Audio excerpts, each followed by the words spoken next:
Hi, everybody. We're just having a few technical difficulties. We will be right with you. I'm trying to get something accomplished so that I'll be sharing my screen instead. So just hold, please.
I am so sorry, everyone. I apologize for the delay. We're going to get started here. So I think we're just going to have to work around, but that's great. I'm not going to waste a lot of time. Brad, are you on the line? Can you hear us? I am. Oh, perfect. So you'll just have to tell me when you want me to flip the screen, okay? Sure. Perfect. We are lucky to have Brad on the call today. He has a lot of experience with long-term care, so he's going to be the right man to help us start the conversation with our clients. And I'm going to ask if you want to reserve questions for the end. You can type them into your webinar toolbar there, and I'll make sure to get through everyone's questions. And without further ado, go ahead, Brad. Hey, thank you very much. And yeah, we apologize. Technology is wonderful when it works, right? So we're going to definitely fix that the next time we have this webinar, but I just want to take a couple of minutes to introduce myself, but more importantly, I want to tell you my story.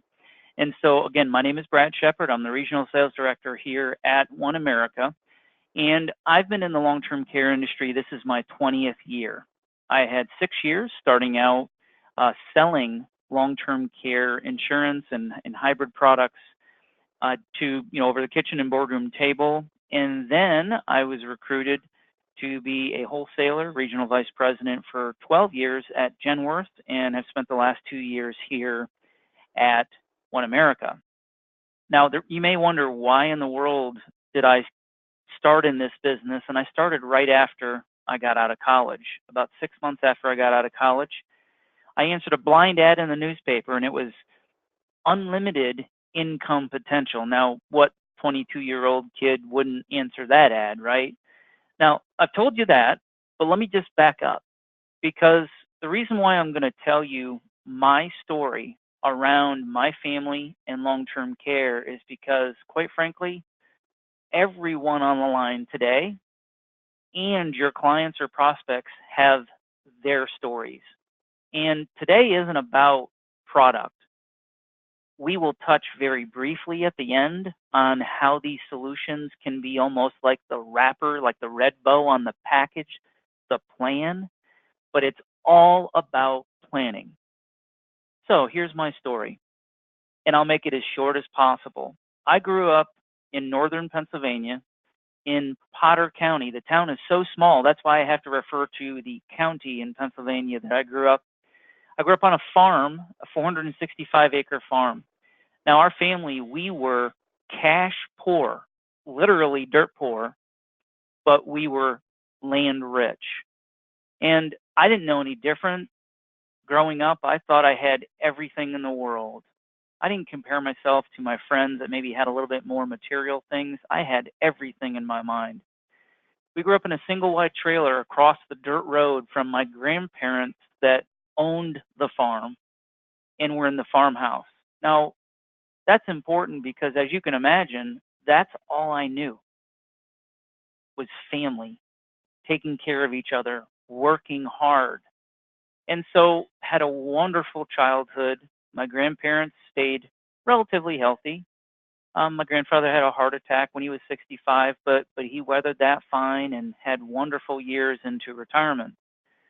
So I went off to college.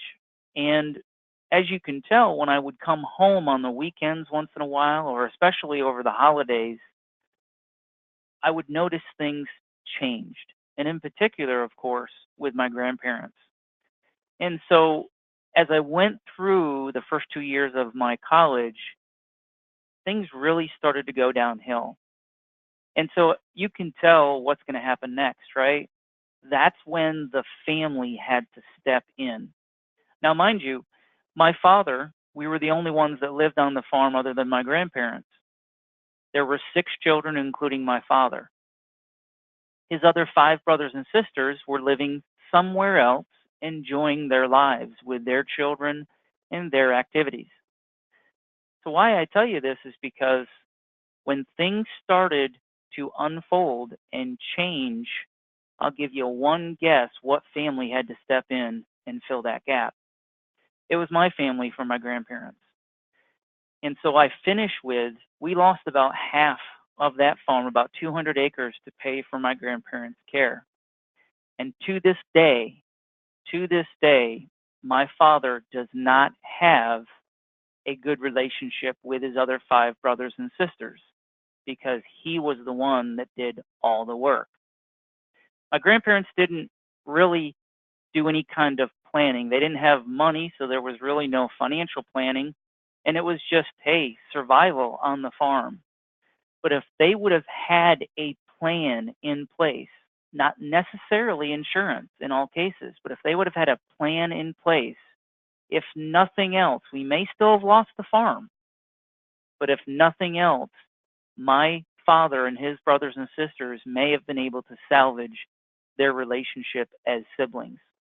So I tell you that 3 to 4 minute story because everyone has that type of story. Trust me, they do. And when you can relate to your clients and prospects around this conversation of long-term care planning, it's going to be more meaningful than any kind of statistics, any kind of insurance product and how well you design it, or anything that becomes just logical in nature. That connection is so important because this is all about the emotional side of doing what's right for families. So thank you for bearing with me for that first 3 to 5 minutes to hear that. That's more important than anything else that I'm going to say. Now, I'm going to reinforce some things throughout the next 20, 25 minutes. And the first thing is stop selling, and I underline the word selling, long-term care insurance. Now, I don't mean the actual product. Stop selling it as insurance because it's not what you say, it's how you say it. And also, it's about having an impactful conversation and creating that light bulb moment so that people can get to a point where they can make a decision around putting a plan in place, which most of the time, that plan is covered or solidified with an insurance solution.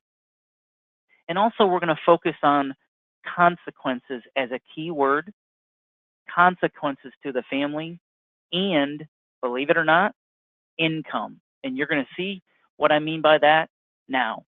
So if we go to the next slide, you'll see it says, what is extended health care? Now, this is pretty basic stuff, so I'm just going to set the stage for just a minute or two here to help you with this. It's also referred to as custodial care or long-term care. So what you should take from that is if you can substitute the words long-term care for extended health care, it will be a much better conversation with your clients, because probably not the first time you heard this, but when you hear the words long-term care, instantly it feels like they're talking about people laying horizontal in a nursing home. It's just not factual. So extended health care is requiring assistance with activities of daily living, ADLs we refer to them as, or because of a cognitive impairment. And also, please focus more of your attention on where people actually want to receive care. Like I mentioned a minute ago, if we talk more about home health care and that most people stay there, which is factual. That's not bending the truth at all. It's factual. 3 out of 4 people that ever need care stay at home initially. And yes, there may be a progression, but still talk about that. Those are the key words that your clients or prospects will focus on. And it's like, think about it like a hallway of doors in a conversation like this. All you're trying to do is open up one door to get to the next door in the conversation. But if it goes sideways or the client's turned off, they're the only ones that have the keys to the door in that hallway, and they can slam it in your face at any time. And in many cases, they have done that, right? Because they're turned off to the normal way of having this conversation. So why do we have this conversation? As you can see in America, the demographics just don't lie, and we're going to talk about that in just a moment. Increasing life expectancy also increases the likelihood of needing care. So yes, people are living longer. They're also living healthier longer. And when they start to need care, it means more care. And then, of course, logically, the cost of care is ever increasing. So a couple of things I want to show you as well here, and that is if we just look at Americans reaching age 65, this is nothing new. You know, many times we talked about this over the last 10 or 15 years as the baby boomer generation. Well, you have baby boomers and Generation X and millennials and so on. If you look at this now, we use that statistic, 10,000 people every day turning 65. Well, look clear out to 2050, it's going to increase to 12,000. So this problem is just not going away. And then also what's going to be increasing is the number of Americans in retirement. So in 2015, it was roughly 50 million. And as we approach 2035, that number is going to increase to 78 million. That's why you're seeing a lot of insurance companies, by the way, just as an aside, that's why you're seeing most of their products are catering to pre-retirees and retirees. Okay, so back to this retirement income, it also makes sense that that is going to be increasing over time. But here's the slide that I really want to focus on for 30 seconds. Now, this is a survey that talked about simply attitudes versus ownership around long-term care insurance. That's the key word, long-term care insurance. Of the people that strongly agree or agree, 67% of those people surveyed said most people need long-term care insurance, right? That's like the herd effect. Oh yeah, we need it. 52% said, I need it. That's important, but wow, here's the disconnect. Only 16% say, I own long-term care insurance.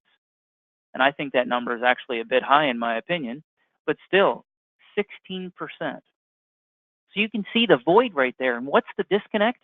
My belief, doing this for a long time, is that people get turned off. Yes, they get turned off sometimes by the product or the solution or the premium or the whatever, But in many cases, it's because the conversation was a non-starter because we approached it in a way that turned off our clients. So what's the real impact of people living longer, right? We all know that there are going to be many more people reaching age 100 as time goes on. But the impact of living longer, there are financial consequences, and then there are family consequences, right? So increasing age will also increase the chance of needing care. I mentioned that before. People are living healthier longer. And then there's that C word again, consequence of not having a strategy in place will certainly impact the family.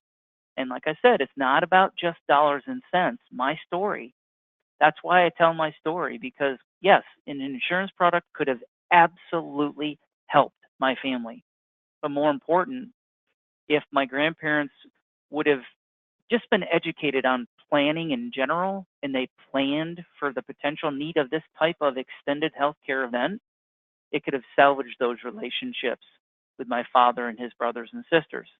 So let's put a roadmap together as to what really happens. And by the way, I didn't plan this. This isn't a slide that I built myself.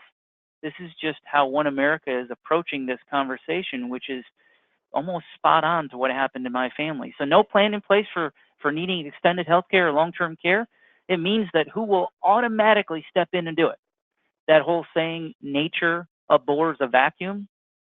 Well, that vacuum, if no one's there to provide the care professionally, the family automatically does it because they love that person. And those responsibilities are not shared equally. Sound familiar, right? And that causes that tension and resentment among siblings and other family members. And you could even throw in there to substitute siblings, if it's a second marriage, right? You've got his kids and her kids, now all one big happy family. Well, it may not be happy for very long. And then what that does is it impacts careers and families in general. The infrastructure of the family is completely disrupted. And that's why we say that this type of care can actually tear families apart. In essence, that's what happened in our family. We haven't had a true family reunion since my grandparents needed care, and that was over 20 years ago. And that's just a shame. So, in trying to create the light bulb moment for you attending this webinar today, we want you to take from this a few keywords. Now, you put your own wording on it, your own phrasing on it, but understanding how clients think around this subject matter of needing care. Number one, they don't want to talk about it. That's pretty clear, right? It's not something they wake up and say, I want to talk about my long-term care plan today. But when they do talk about it, understanding leads to action, and action leads to preparing. And of course, preparing leads to that control and comfort. I like to summarize this slide or this approach by visualizing it. Now, for those of you someday, hopefully I'll meet you in person, but I'm a lefty, right? So we like pictures and visuals. And so if you think about when you're sitting down with clients around this subject matter, extended health care or long-term care planning, think about it this way. The client has like a blank canvas. Pretend they're painting or they're an artist. They have a blank canvas for their long-term care plan. They can paint that portrait however they like. Now, keep in mind, if they walk away from that blank canvas every day, every month, every year, which means they haven't made a decision or haven't done anything about the plan, as we all know, no decision is a decision. So what happens is instead of planning, then the family, they automatically kick into crisis management, right? Because they love that person. It's all about planning. So let's make it a little bit more real life. And these are just some, canned type questions. And we all know we've been doing this a while, right? There's two different types of questions. There's closed-end questions like yes or no, and then there's open-ended questions, right? The key is that, yes, there are going to be some closed-end questions when talking about this subject matter, but the more, and like my mom, and I love her to death, always used to tell me, and if I'm being honest, probably still does once in a while, you know, Brad, that's why you have two ears and one mouth, right? Listen twice as much as you speak with your clients around this. What they say is so much more important than what you say. So you want to crack the ice open here a little bit by saying, have you had an experience with long-term care? Knowing fair well that most people answer that yes. Even if they answer it no, not yet, maybe dig a little bit harder or extend that out to another generation of the family. Maybe it's not parents, grandparents, maybe it's aunts, uncles, or a best friend or whatever. Everyone has experience with long-term care. Now, was there a plan of care in place? Notice we didn't say insurance. Was there a plan of care in place? And then you can start asking those open-ended questions. Now, how did that plan or lack of one impact the family? And that's where, back to my mom and how I was raised, I should say. So eloquently, she would say when I got out of line or said too much, Bradley, zip it, right? That's the key here, is let them talk. And then, of course, we transition after they speak. And please let them go as long as possible around there and just keep asking. It's that question, probe, question, probe. Tell me more. What do you mean? Oh my, just things like that to keep them talking. And then what was the financial impact? So we're going to talk a little bit more about the logical side, but it's still important, right? So we have the dollars and cents, that logical side, and then how did it impact the family? So one of the other questions that you can start to ask is, you may never need care. If you're talking with a couple or Mr. and Mrs. Jones, you may never need care. But if you did, how would that affect your family?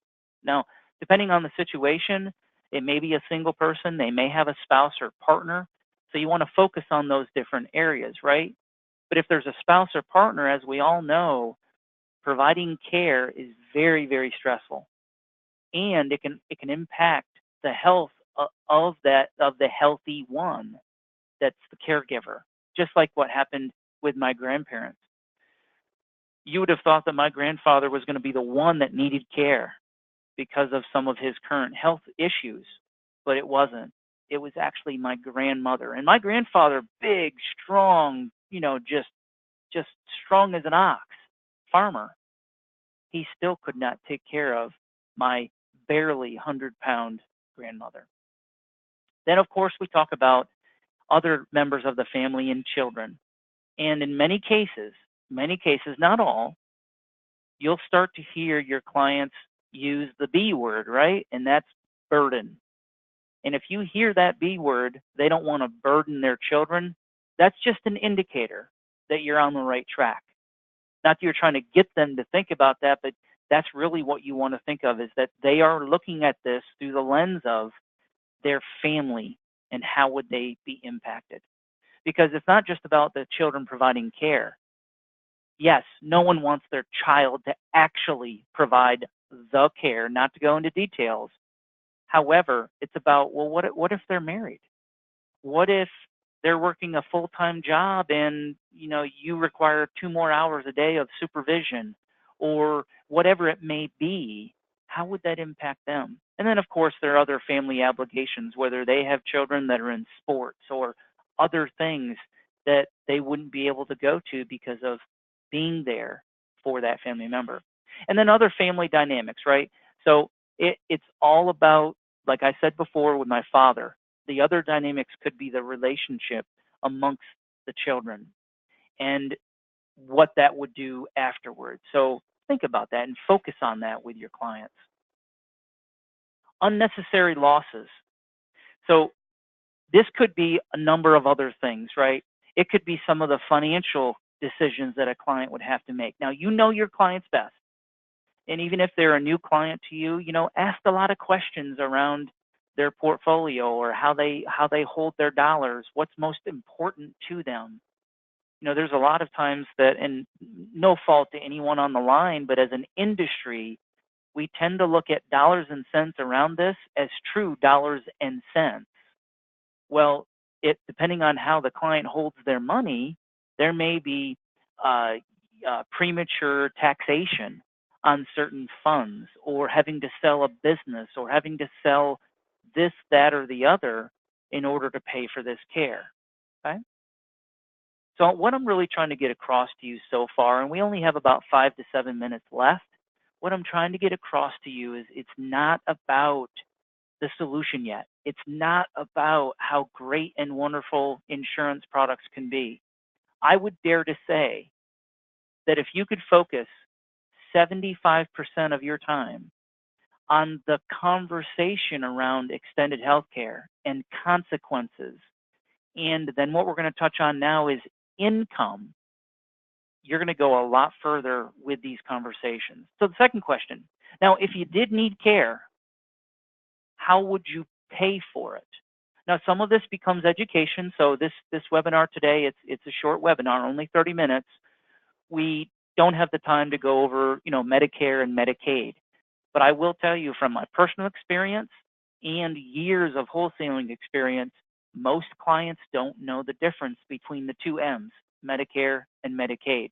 There's been a number of surveys where clients actually say, oh yeah, Medicare pays for long-term care, or Medicaid is there to pay for all of my long-term care. They just don't know. And then of course you have actual insurance products, right? But traditional long-term care insurance, and I hate to say it because that's where I cut my teeth for many, many years, it's still a viable product in every way. It's still the least expensive way to protect clients against this type of consequence to their family financially. However, that dark cloud is, clients are becoming more educated around the use it or lose it approach. And also, quite frankly, a lot of their friends and family members are getting, letters in the mail if they already have this insurance with rate increases, right? And last but not least, this is where most of your clients today, trust me, that 16% data point that I gave a few slides back, only 16% own some type of long-term care protection. Most of your clients, by default, are still self-funding. And so let's talk about that for just a moment. A couple of additional questions, though, and I apologize for not telling you exactly which slide that we're on. We're on slide 14 now. Got caught up in the moment there, Allie, sorry. The questions you can ask your clients also. Now, and this doesn't have to be exact, right? You can put your own words and how your personality is, but in retirement years, Mr. and Mrs. Jones, what would be the reason for your income needs to suddenly skyrocket? Now, we all know what we're leading to here because that's why you're attending the webinar. But in most cases in retirement, if they're working with you as an advisor or another advisor, there's a good chance that that advisor has a grasp on what the client's income needs are for things like, their normal expenses, or what they want to do to tithe or gifting or funding, the grandchildren's college or whatever it may be. So they have a pretty good grasp on that. The bucket that scares the living daylights out of most advisors in retirement is healthcare costs, right? So we want to lead them down that path of realizing that that bucket of healthcare costs is the one that has the huge question mark on. So what could cause this to happen? Of course, we're leading to needing care. Now, what you're going to see on the screen, which is the cost of care slide, slide number 15, what you're seeing on the screen now is, and depending on where you're dialing in from, I know this may be almost correct in your area, but this is just a national average for cost of care. Simply put, for someone needing home health care in a little over 20 years, it could cost well over $125,000 per year per person. So that's not to scare people, it's just to be real with them. And also you'll see at the very bottom of the slide, hopefully it's not an eye chart for you, but we're taking this from one of the best in my opinion, cost of care surveys out there. This is from Genworth. Now, there's many out there, but this one is one, and we don't even have it here at One America. So I'm promoting something that another carrier has, which is fine. It's a great tool.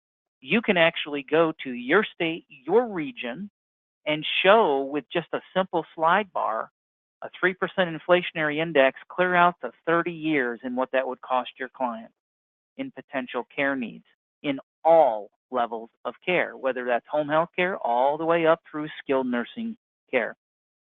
So what we have just been discussing over the last couple of slides, we're on slide 16 now, we call this the Great Retirement Income Gap. Now that gap is, okay, if their income needs skyrocket because of long-term care, that is an income gap, not about how much assets the client has. So I don't care whether the client has 500,000, 2 million, 20 million, or 200 million, right?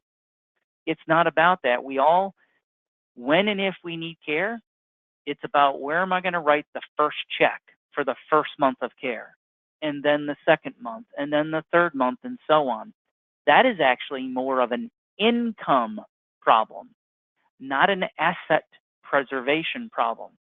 So if we can put something in place, and here's the key phrase I'll say on this. If we can put an income stream in place for its intended purpose, long-term care, that will never, ever end, that's going to be something that your clients tune into. Now, that is very similar to in a client's working years, right? So me, one of my biggest concerns for my family, of course, if there's an unexpected death, I die, I definitely want to make sure my family is taken care of. Now, the other thing though is, and I'm an avid outdoorsman, so if I'm, going down a mountain on skis, or I'm out on an ATV and I go off the path and hit a tree or something like that, that's something that I'm very scared about. So disability, right? So disability or disability planning is the same thing. It is an income issue. So why are we talking about long-term care differently? Why are we fighting upstream? It puzzles me. So think about it in terms of income, not in terms of protecting assets. Another thing that you want to understand is that if I were you, surely not going to tell you what to do, but I'm going to highly encourage you to stay away from statistics. Now, One America and every other carrier falls into their own trap once in a while in some of their marketing materials. But you know that statistic that says, hey, Mr. and Mrs. Jones, 70% of Americans over age 65 are going to need care. What your clients hear from that is absolutely not. I'll be the 30%. I'm not going to be the 70%. So instantly, they have a wall of defense up because what they can sniff, what they can smell in the room is that you want to sell them something. All right. So please try to stay away from that. It'll really help your conversation. So now on to the next slide, the market opportunity, and then we're going to finish. So the market opportunity, based on what I've just said for the last approximately 30 minutes, is that if you can focus on, for this conversation, if you can focus on with your clients around the word consequence, and more important, consequence to family, what that means to them. They have that blank canvas. They can paint their own long-term care portrait. They have the opportunity to do that. That's what's going to take this conversation to the next level. So hopefully you've heard what you attended for today. You got some pointers. I got to tell you, if tomorrow, One America said, Brad, thanks for your service. We no longer need your service here as a wholesaler, and I decided to go back out and be a long-term care specialist selling in my local area, I promise you I would use these tactics every day of the week. Now, I do have a shameless plug, and I apologize, but yes, I do work for an insurance company, One America, so on slide 18, I promise I'll spend less than a minute on this, and then we'll close and answer any questions that may have come into queue. So on slide 18, this is the concept of One America and our solutions. Now, we aren't putting out these education and awareness type webinars simply because we want to sell product. Yes, that definitely is going to be helpful for the company.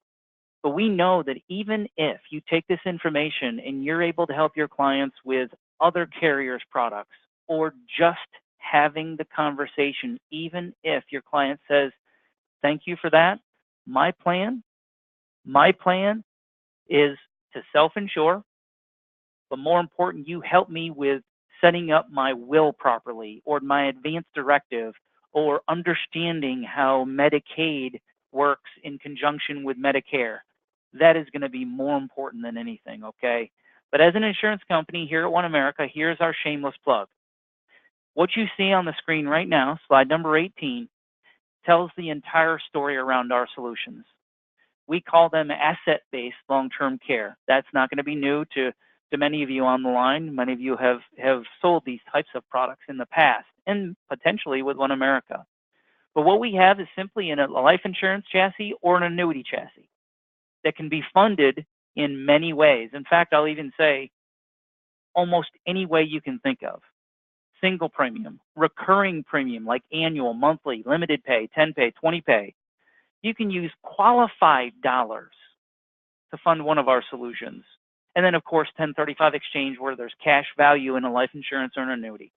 So it's either a life insurance or an annuity, and then we can tack on a rider at the end once their dollars have been accelerated for care. What you'll see, though, with this rider, and it plays directly into income. This rider can pay for this care and never, ever end in the form of unlimited lifetime benefits. Last thing on our product, which isn't on the screen here, but we do have a patent on joint life, which means that I'm very confident when I say this, not arrogant, that for your couples, we will be able to provide a higher death benefit. It's not about the death benefit, but that also derives a higher long-term care benefit. So I want to say thank you very much for bearing with me. And I know we had a couple of technical difficulties to start, so we ended here 3 or 4 minutes late. But at this time, Allie, are there any questions in queue that you want to ask that I can answer before I close up?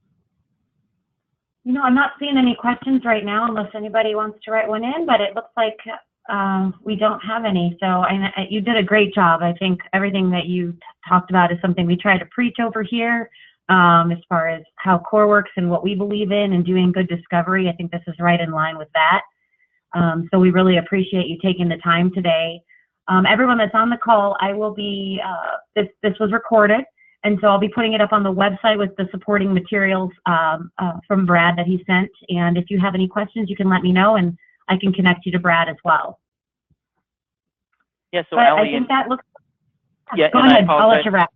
In closing, I'll say this. So yes, we do have the supporting materials. One of the pieces is a consumer-approved brochure that talks specifically about long-term care planning and in the nature of that great retirement income gap. So you do have a supporting brochure that can be used with your clients or prospects. So I'll finish with 2 words. Thank you very much for your time. You spent time out of your business, you know, trying to grow your business. So I do appreciate it. And Allie, I'll turn it back to you. Thanks, Brad.